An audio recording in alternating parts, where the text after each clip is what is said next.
সামনের দিকে এগিয়ে আসেন। আর এখনো পর্যন্ত যারা মাহফিলের ময়দানে আসেননি, আপনাদেরকে বিনীত আহ্বান জানাবো, আপনারা দ্রুত গতিতে মাহফিলের ময়দানে এসে বসে পড়ুন। যদি এখনো পর্যন্ত আপনারা মাহফিলের মাঠে না আসেন, তাহলে অবশ্যই আপনারা বঞ্চিত হবেন। এত সুন্দর মহতি জলসা থেকে আপনারা জলসায় কোরআন এবং হাদিসের আলোচনা থেকে বঞ্চিত হবেন। এ পর্যায়ে আপনাদের সামনে আলোচনা নিয়ে আসছেন, আসলে কথাটা বলতে হয়, আল্লাহ পাক রব্বুল আলামিনের রহমত ছাড়া কিছু হয় না। আমরা না চাইতেই আমরা যে জিনিস পেয়েছি, আল্লাহর কাছে কোটি কোটি শুকর করেও শেষ করা যাবে না। আমরা এমন একজন ব্যক্তিকে সামনে পেয়েছি, আমরা দাওয়াত দিলেও হয়তো ডেট পাইতাম কিনা জানি না। আল্লাহ রাব্বুল আলামিনের কাছে লাখো কোটি শুকরিয়া। এ পর্যায়ে আপনাদের সামনে আলোচনা পেশ করছেন মিডিয়া ব্যক্তিত্ব, সুমিষ্টভাষী, মুফাসসিরে কোরআন, হাফেজ হযরত মাওলানা আল মামুন আব্দুল্লাহ আল মামুন, হাফেজ হযরত মাওলানা আব্দুল্লাহ আল মামুন বাগেরহাট। স্বনামধন্য ব্যক্তি আপনাদের সামনে কোরআন এবং হাদিস থেকে মূল্যবান আলোচনা পেশ করছেন। আপনারা ধৈর্য ধরে শুনুন। এখনো পর্যন্ত যারা বিক্ষিপ্তভাবে এদিক ওদিকে ঘোরাফেরা করছেন, দ্রুত গতিতে এই জান্নাতের বাগিচায় এসে বসে পড়ুন।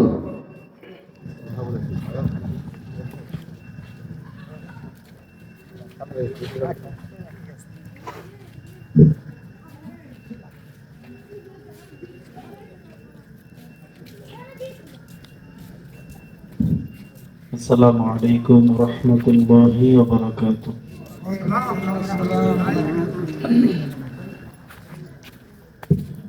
সবাই কেমন আছেন? আলহামদুলিল্লাহ। যেহেতু আজকে এমন একটা সময়, আমরা কোরআনের মাজলিসে, কোরআনের বাগানে বসে আসছি,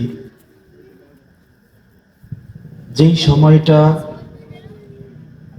এই সময়টার জন্য এই বাংলার মানুষ দীর্ঘদিন যাবৎ অপেক্ষা করে গেছে। আপনারা অবগত আছেন যে এই কোরআনের বাগানের ব্যবস্থাপনা যখন একটা মানুষ করতে চাইতো, প্রশাসন থেকে শুরু করে এলাকার একজন পাতি নেতা সেই পর্যন্ত কিন্তু অনুমতি নিতে হতো। অথচ কথাটা হইতো কিসের? কোন মানুষের বানানো কথা নাকি আল্লাহর কালামের কথা?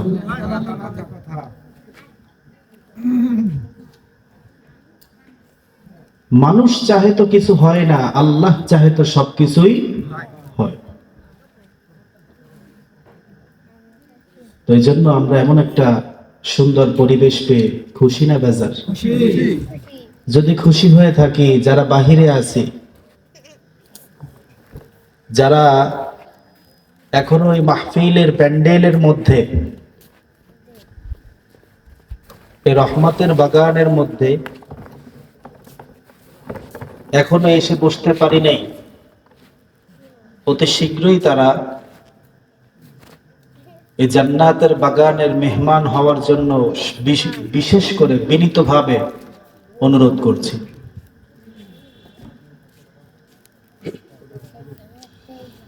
ইন্নাল হামদুলিল্লাহ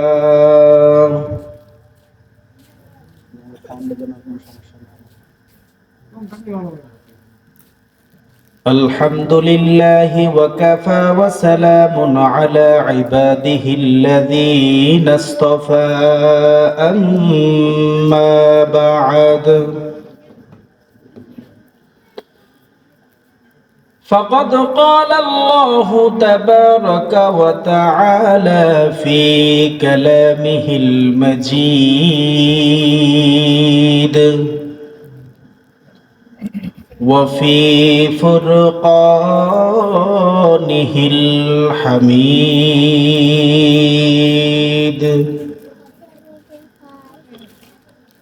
জবান খুলে সকলেই পড়ি। أعوذ بالله من الشيطان الرجيم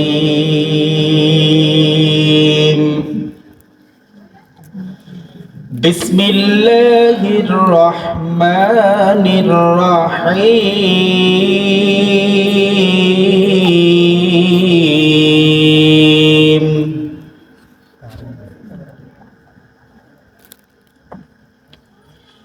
ومنهم من يقول ربنا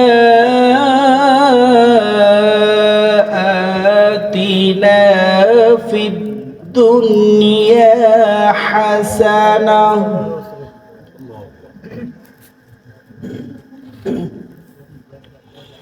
في الدنيا حسنة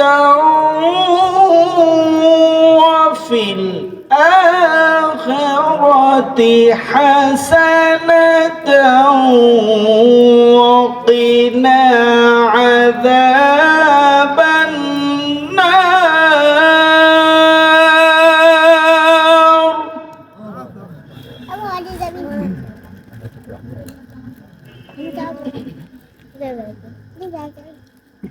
في الدنيا حسنة وفي الآخرة حسنة وقنا عذاب النار.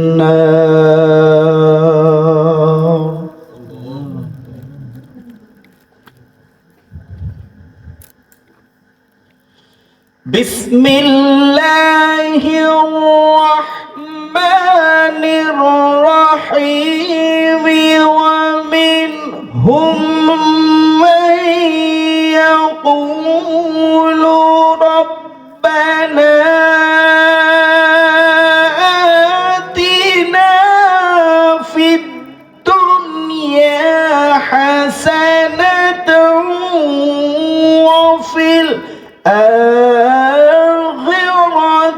حسنة وقنا عذاب النار.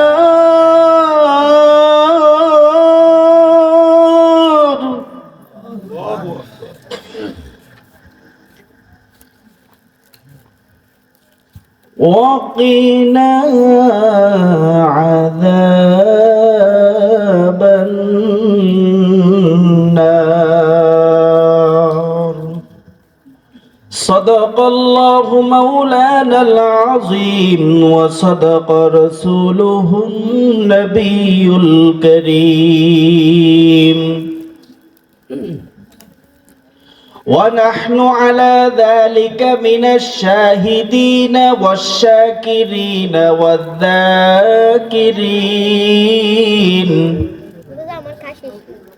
والحمد لله رب العالمين.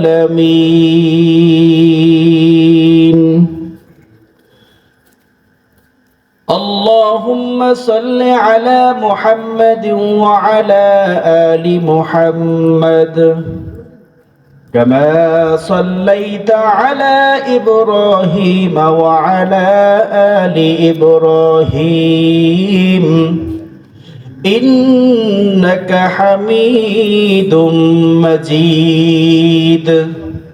اللهم بارك على محمد وعلى آل محمد كما باركت على إبراهيم وعلى آل إبراهيم إنك حميد مجيد. ذكر করি لا إله لا إله জোরে লা ইলাহা ইল্লাল্লাহ লা ইলাহা লা ইলাহা লা ইলাহা ইল্লাল্লাহ লা ইলাহা ইল্লাল্লাহ লা ইলাহা লা ইলাহা লা ইলাহা ইল্লাল্লাহ মুহাম্মাদুর রাসূলুল্লাহ।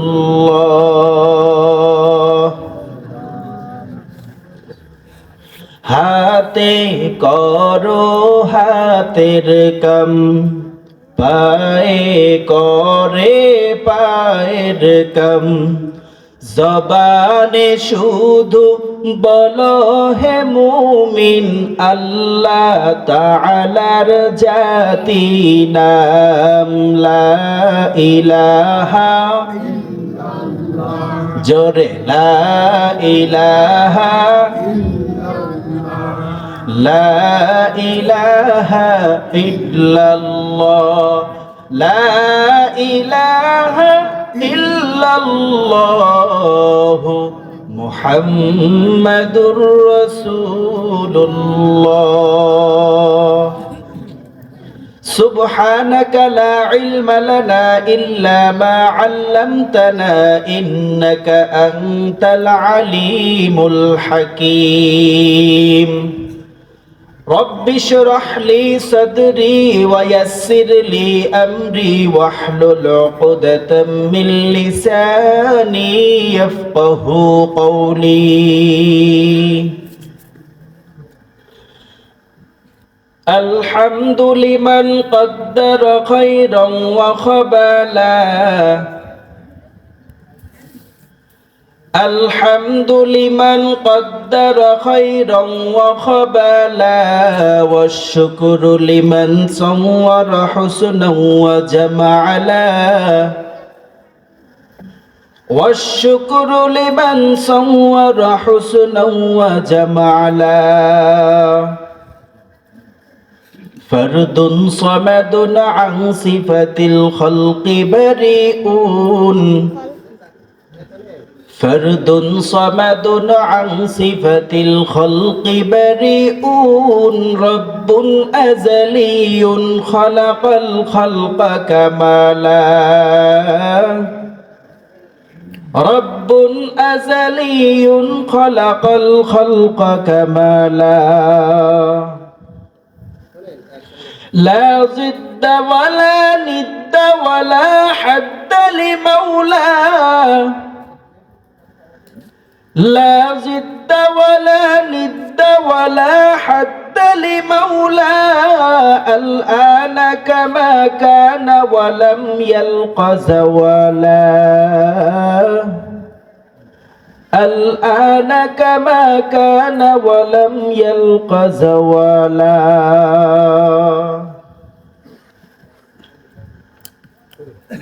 ঐতিহ্যবাহী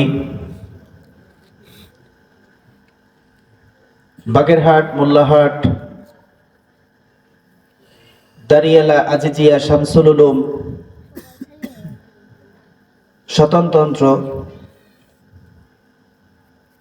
ইবতেদায়ী মাদ্রাসা আজ ৫৫তম বাৎসরিক ওয়াজ মাহফিলের সম্মানিত সভাপতি, প্রধান অতিথি, বিশেষ অতিথি, আমন্ত্রিত মেহমান এবং বুকে লালন করা কোরআনের প্রেমিক যুবক, বৃদ্ধ, পর্দার আড়ালের মা বোনেরা,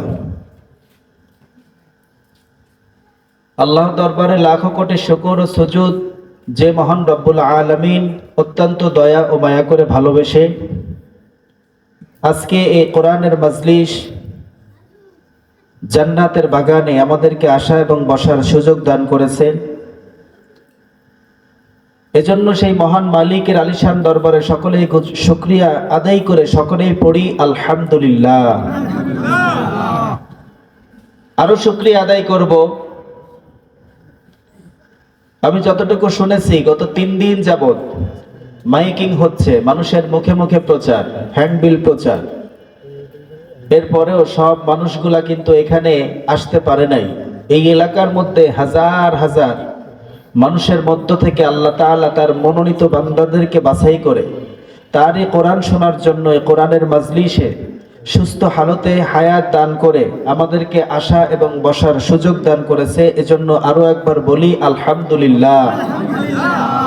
লক্ষ কোটি দুরুদ ও সালাম সৈয়দুল মুরসালিন রহমাতুল্লিল আলামিন, দো জাহানের বাদশাহ আকা ইনামদার তাজদালি মদিনা, আমার নবী, আমাদের সকলেরই নবী, বিশ্ব নবী মুহাম্মদুর রাসূলুল্লাহ সাল্লাল্লাহু আলাইহি ওয়াসাল্লামের উপর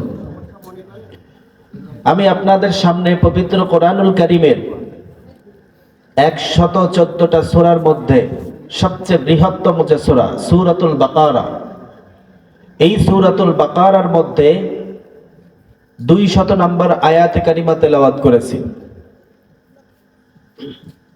যেহেতু আমরা গ্রাম বাংলার মানুষ,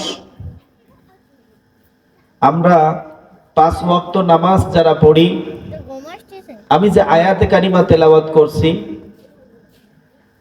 ইমাম সাহেব নামাজের শেষে যখন হাত তুলে দোয়া করে, এই দোয়াটা শুনতে শুনতে আমরা অনেকেই মুখস্থ করে ফেলছি, কিন্তু এই আয়াতে কারিমার মধ্যে আল্লাহর কাছে কি চাইলাম এটা আমরা অনেকেই জানি না।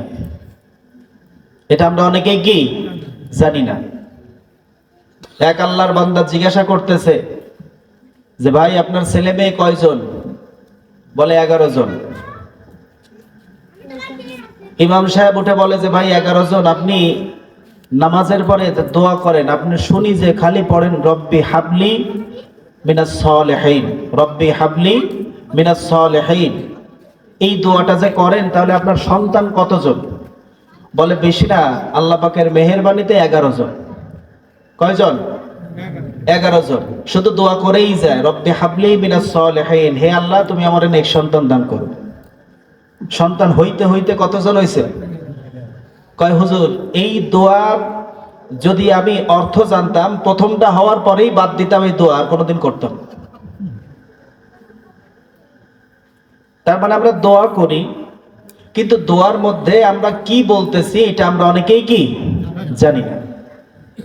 আমার এই আয়াতে কারিমা আপনাদের সামনে বলার উদ্দেশ্য হলো এটা, যে আজকে এইখানে যতটুকু সময় আমরা দিব, এর থেকে আমরা কিছু নিয়ে যাব, ক্লাসমূলক কিছু কথা হবে, যে কথাগুলোর মাধ্যমে আমাদের জীবনে উন্নতি ছাড়া যেন অবনতি না হয়।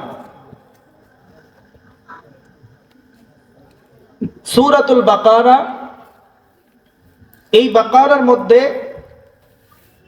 যে আয়াতে কারিমা তেলাওয়াত করেছি, এই আয়াতে কারিমাতে আসার আগে একটা কথা বলে নেই। আমরা মানুষ 3.5 হাত বডির অধিকারী। আমাদের বডিটা কতটুকু টোটাল? যার যার হাতের 3.5 হাত।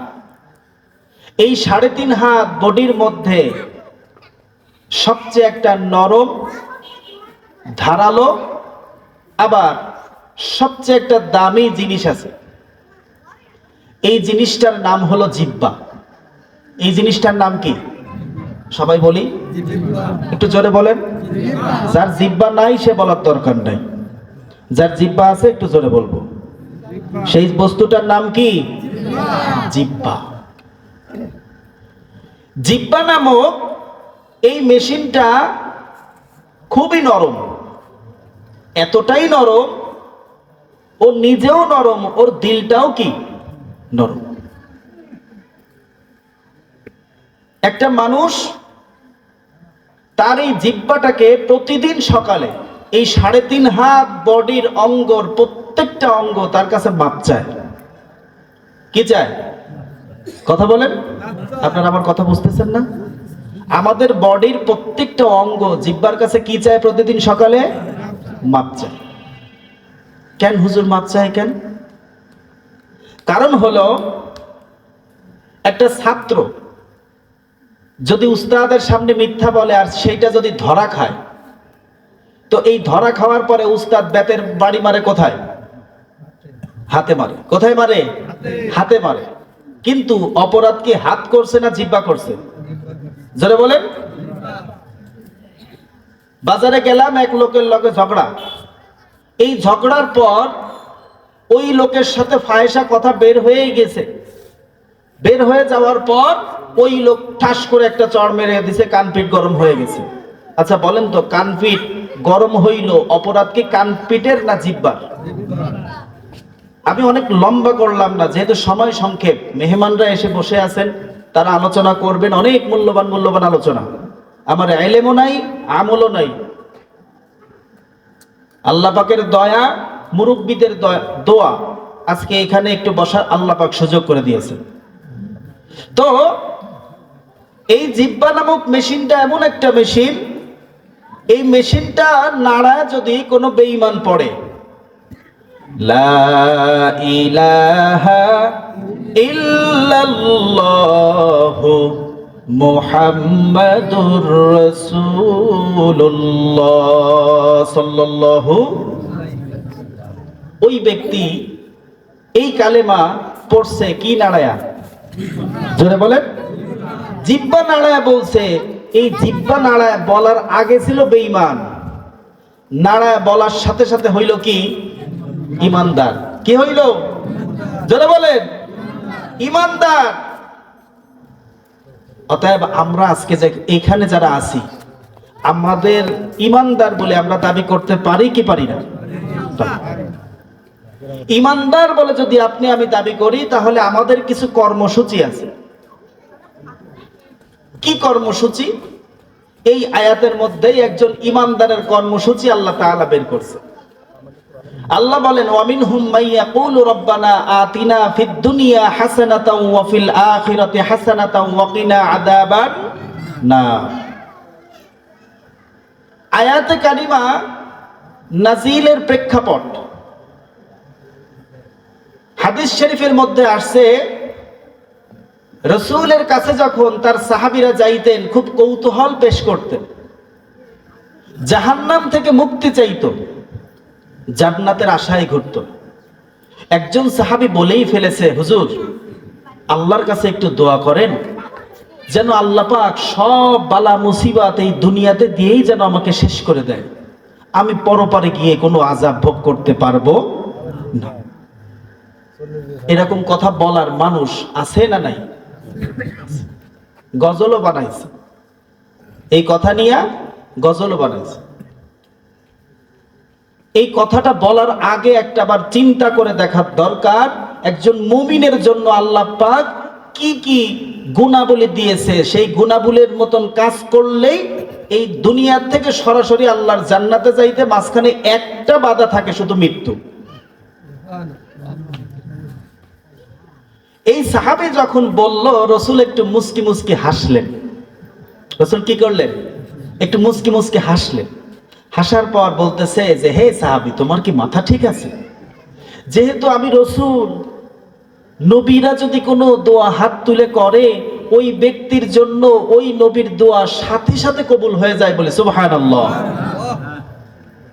এক ব্যক্তির জন্য মুসা আলাইহিস সালাতু ওয়াস সালাম দোয়া করে, আল্লাহ আল্লাহ, আমি আমার এই উম্মতের জন্য তোমার কাছে দোয়া চাই, আল্লাহ তুমি একটু সুখ শান্তি দান করো।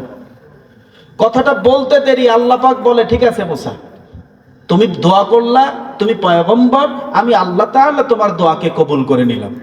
মুসা বলতেছে যে, আল্লাহ তাহলে আমি একটু খবর জানায় আসি, আমি একটু কি করি? খবর জানায় আসি। এই কথাটা বলে মুসা আলাইহিস সালাতু ওয়াস সালাম রওনা দিছে। রওনা দিয়ে সেই লোকের ওইখানে গিয়ে পৌঁছানোর পর দেখলো লোকটা মারা গেছে। লোকটা কি? মারা গেছে। এবার আল্লাহ পাকের সাথে তার একটু রাগান্বিত ভাবে দেশে বলে, আল্লাহ তুমি এরকম একটা কাজ করলা, আমি বললাম তুমি লোকটাকে শান্তি দাও, তুমি লোকটাকে নিয়ে গেলা। যেহেতু সবচেয়ে বেশি আল্লাহ পাকের সাথে কতানুকত কথা হইতো কার? মূসা। এজন্য আল্লাহ সবচেয়ে বেশি কথা বলার কারণে মূসাকে একটা লকব দিছিল নামের, মূসা কালিমুল্লাহ। এবার কয়, মূসা তুমি নবী মানুষ, আমাকে দোয়া কইরা তুমি ওই লোকটার শান্তি কামনা করছো, আমি তো তাই দিছি, কারণ দুনিয়াটা শান্তির জায়গা না। শান্তির জায়গা হলো আখিরাত। শান্তির জায়গা কোথায়? আখিরাত। ভালো করে একটা বিষয় আমাদের মাথায় রাখতে হবে, খুব ভালো করে। আমরা গ্রামের মানুষ, জমি জামা এইগুলা নিয়ে আমাদের মধ্যে অনেক ফিতনা, অনেক ফিতনা। মাদ্রাসার বিষয়ে যদি কেউ যায়, না না না না না না, দরকার নেই। কিন্তু এই দুনিয়ার মধ্যে আল্লাহ যে আপনাকে আমাকে পাঠাইছে, এইখানে আমরা নিজেরা বাড়ি করছি না আল্লাহ কইরা দিছে? জোরে কর। আর আল্লাহ বলেন যে তোমরা দুনিয়াতে এসে বাড়ি বানাইছো, এইটা তোমরা করছো, আর আমি আল্লাহ তাআলা তোমাদের জন্য জান্নাতে বাড়ি বানায় রাখলাম। অতএব একজন কাফের মুমিন, প্রত্যেকটা মানুষের জন্য আল্লাহ তাআলা জান্নাতে বাড়ি রাখছে। আবু জাহেলের জন্য বাড়ি আছে, আবু লাহাবের জন্য বাড়ি আছে। তো এই বাড়িগুলা কি হবে অন্য ব্যাখ্যা, ওদিকে যাব না, আমার মূল পয়েন্টে আলোচনায় আমি ঢুকবো। তো রাসূলুল্লাহ সাল্লাল্লাহু আলাইহি ওয়াসাল্লাম মুস্কি হেসে বলতেছে, সাহাবী তুমি যে দোয়া করতে বলছো, আমি দোয়া করলেই তো কবুল। তবে ভেবে চিন্তে দেখো, এই পৃথিবীর মধ্যে সবচেয়ে দুর্বল করে আল্লাহ তাআলা মানুষকে বানিয়েছে। বেশি না, তুমি 5 বার মাত্র টয়লেটে যাবা, 2 বার মাত্র বমি করবা, বিছানার সাথে একদম পোস্টার হয়ে যাবা, নিজে উঠে দাঁড়ানোর ক্ষমতা নাই। এইগুলা না করে তোমাকে একটা পাগলা দোয়া শিখায় দেই। কি দোয়া? জোরে বলেন। পাগলা দোয়া, এবং খুব চালাকির একটা দোয়া। চালাকির দোয়া কেমন? আপনাদের গ্রাম অঞ্চলে মেয়ে দেখতে আসে না? আসে আসে। মেয়েটা যখন দেখতে আসে, তখন মেয়ে পছন্দ হইলে গার্জিয়ান পক্ষ বলে যে আপনাদের কোনো চাহিদা আছে নাকি? বলে কি বলে না? বলে আসলে তো তেমন কোনো চাহিদা নাই। ছেলের পক্ষ থেকে একজন দাঁড়ায় বলে যে আসলে আমরা তো চাহিদাওয়ালা পরিবারের লোক না। তাই আপনারা কি বিরক্ত হচ্ছেন? চলবে? আমরা তো তেমন চাহিদাওয়ালা লোক না, তবে আপনারা জানেন যে ছেলেটার বাবা নাই। কি নাই? ছেলেটার বাবা নাই। ছেলেটা প্রতিদিন এখান থেকে দাঁড়িয়ালা থেকে মোল্লাহাট বাজারে যায় আসে, তার একটা দোকান আছে। তো এই রাত্রে যখন দোকান বন্ধ করে আসে, তখন ভ্যানও ঠিক মতন পাওয়া যায় না।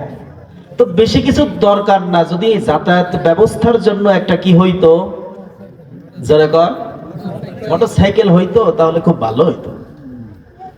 এবার মুরব্বীরা কয় আর কিছু। মুরব্বীর এই কথা শুনে তারপরে ওই ব্যক্তি বলে, আসলে তো আমরা কোনো চাহিদাওয়ালা পরিবারের লোক না। কেমন চাহিদাওয়ালা পরিবার না বোঝা যাবে কথায়। এরপরে বলে, বাবা অনেক আগে মারা গেছে, মোটামুটি পর্যায়ে একটা ঘর আছে, কিন্তু ঘরের মধ্যে ভালো একটা খাট নাই। যেহেতু আপনার মেয়ে যখন যাবে, ভালো একটা খাটের দরকার আছে না নাই? তাহলে প্রথম কি চাইলো? মোটরসাইকেল চাইলো। এরপরে কি চাইতেছে? খাট চাইতেছে। আয় হায়। তা বলতেছে বুঝলাম, খাট চাইছেন। এরপর বলে আসলে তো আমরা এরকম চাহিদাওয়ালা পরিবারের লোক না। আর তো বুঝেন, যেহেতু বর্তমানে প্রতিটা ঘরে ঘরে ফ্রিজ আছে, ওয়ারড্রপ আছে, আলমারি আছে, সোফা সেট আছে, রাইস কুকার, ব্লেন্ডার, এগুলো তো আর বলা লাগে না, এগুলো তো শ্বশুর বাড়ি থেকে দিয়ে দেয়। চাইতে বাকি আছে কিছু? কিন্তু মূলে গিয়ে কথা হলো, আমরা কিন্তু চাহিদাওয়ালা পরিবারের লোক। ঠিক তেমনি ভাবে আল্লাহ তাআলা তার কাছে যখন কোনো কিছু চাওয়া লাগবে, সেই চাওয়ার মাধ্যমটা আল্লাহ নিজে শিখাচ্ছে। রাসূলুল্লাহ সাল্লাল্লাহু আলাইহি ওয়াসাল্লাম বলেন যে আমি যখন তোমাদেরকে এই দোয়াটা শিখাবো, এই দোয়াটা যখন তোমরা পড়বা, এই চালাকির চেয়েও আরো বেশি আল্লাহর কাছে চাওয়া হবে। সেটা কি? আল্লাহ বলেন, وَمِنْهُمْ مَنْ يَقُولُ رَبَّنَا آتِنَا فِي الدُّنْيَا حَسَنَةً। আল্লাহ, আমি বেশি কিছু চাই না, অল্প একটু চাওয়া। কতটুকু? অল্প একটু চাওয়া। রব্বানা আতিনা, ফিদ দুনিয়া হাসানা, আল্লাহ বেশি কিছু চাই না, দুনিয়াতে একটু কল্যাণ দান করে। সুবহানাল্লাহ নাই? আর আস্তে করে বলি,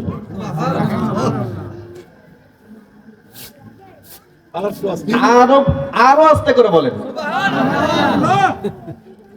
এই সুবহানাল্লাহ আজও পর্যন্ত হুজুর আমার পাশে আছেন, এ পাশে আমির সাহেব আছেন, আমাদের হুজুর আছেন, সহকারে আপনাদের এলাকার বড় মুহতামিম সাহেব আব্দুল্লাহ সাহেব সহকারে সমস্ত আলেম উলামারা সাধারণ মানুষকে এটাই বুঝাইতে পারলো না সুবহানাল্লাহ পড়লে তার এত ফজিলত, তারপরেও তাদের মুখ দিয়ে সুবহানাল্লাহ বেরোয় না। আজকে নতুন একটা বিষয় আপনাদের জানায় যায়। আল্লাহর নবী বলেন, ক্বালান নবিয়্যু সাল্লাল্লাহু আলাইহি ওয়াসাল্লাম, সুবহানাল্লাহি তামলাহুল মিজান ওয়া তামলাহু বাইনাস সামাই ওয়াল আরদ। হাসরের ময়দান যখন কায়েম হয়ে যাবে, হাসরের ময়দান কায়েম হয়ে যাওয়ার পর ওই ব্যক্তি যখন হাসরের ময়দানে দাঁড়াবে, উঠবে, প্রত্যেকটা মানুষের যখন নেকিগুলা ওজন করানো হবে, নেকিগুলা ওজন করানোর সময় যদি কারোর নেক আমলের নেকি যদি হালকা হয়ে যায়, ওই পাল্লা যদি হালকা হয়ে যায়, আল্লাহ তাআলা বলেন সুবহানাল্লাহর আমল দিয়া ওই পাল্লাটাকে আল্লাহ ভারী করে ওই মানুষগুলাকে জান্নাতের মেহমান বানিয়ে দিবে। কি লাভ, কি লাভ, লাভ আছে না নাই? এই লাভটা যদি আপনি আমি না বুঝি, মিয়া কি মুমিন হইলাম, কি ইমানদার, সারা জীবন শুধু নামাজ পড়ে গেলাম কিন্তু ইমানের মূল বৈশিষ্ট্যটাই তো বুঝলাম না। মুসলমান যে হইলাম, মুসলমান হইলে তাদের যে কি দায়িত্ব এটাই তো বুঝলাম না। আজকে এই মুসলমান যখন হইছি সবাইকে এক হতে হবে। সবাইকে কি? আমাদের প্রভু এক নবীর উম্মত, জীবন বিধানে ওই শিবানী কোরআন। আমাদের প্রভু এক নবীর উম্মত, জীবন বিধানে ওই শিবানী কোরআন। তবে কেন এক হে মুসলমান, এক হও করিয়া আহ্বান। বাইতুল্লাহ মদিনা শরীফে উহুদ পাহাড়ে বদরের মাঠে, একটা তো জীবন আর মরণ যে একটাই, একসাথে মিলে মিশে একটাই প্রাণ। তবে কেন এক হে মুসলমান, এক হও করিয়া আহ্বান। লিল্লাহি তাকবীর, লিল্লাহি তাকবীর। মুসলমান এক হওয়া যাবে কি যাবে না? সময় শেষ। সংক্ষিপ্ত ভাবে শুধু আয়াতের অর্থটুকু বলে যাই, তর্জমাটুকু বলে যাই। রব্বানা আতিনা ফিদ দুনিয়া হাসানা, হে আল্লাহ আপনি আমাদের দুনিয়াতে একটু কল্যাণ দান করেন, বলি আমিন। অফিল আখিরাতে হাসানা, আল্লাহ বেশি কিছু চাওয়ার নাই, বেশি কিছু চাই না, ও আল্লাহ একটু আখিরাতেও একটু কল্যাণ দান করেন, বলি আমিন। আল্লাহ আল্লাহ বারক আবার জিগায়, ও বান্দা তুই আর কি চাও? কয় আল্লাহ আর কিছু বেশি চাই না।